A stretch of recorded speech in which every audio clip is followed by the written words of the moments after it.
أعوذ بالله من الشيطان الرجيم بسم الله الرحمن الرحيم إنما ينهاكم الله عن الذين قاتلوكم في الدين وأخرجوكم من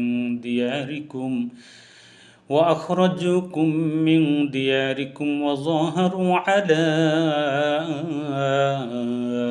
إخراجكم أن تولوهم ومن يتولهم فأولئك هم الظالمون। আল্লাহ বলেন, আমি তোমাদেরকে কেবল সেই লোকদের সহিত বন্ধুত্বতা করিতে বারণ করেছি যারা তোমাদেরকে দ্বীনের ব্যাপারে তোমাদের সাথে যুদ্ধ করে এবং তোমাদের শস্য বাড়িঘর থেকে বের করে দেয় এবং তোমাদের বাড়িঘর থেকে বের করে দেওয়ার জন্য একে অপরকে সহযোগিতা করে, আর ওই সমস্ত লোকদের সাথে যারা বন্ধুত্বতা করে তারাই জালেম। প্রিয় শ্রোতা, সূরা মুমতাহিনা মদিনা অবতীর্ণ, আয়াত নং 13, দুটি রুকু সম্মিলিত এই সূরাটি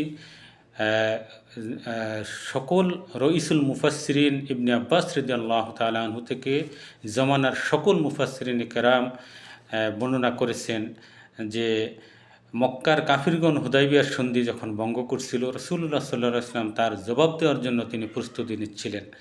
ঠিক এই সময় একটি ঘটনা ঘটে, যেই ব্যাপারে আল্লাহ তাআলা ইঙ্গিত করে বলেছেন যে তোমরা কাফিরদের সাথে এবং যারা দ্বীনের ব্যাপারে দ্বীনকে অস্বীকার করে তাদের সাথে বন্ধুত্বতা করতে পারবে না।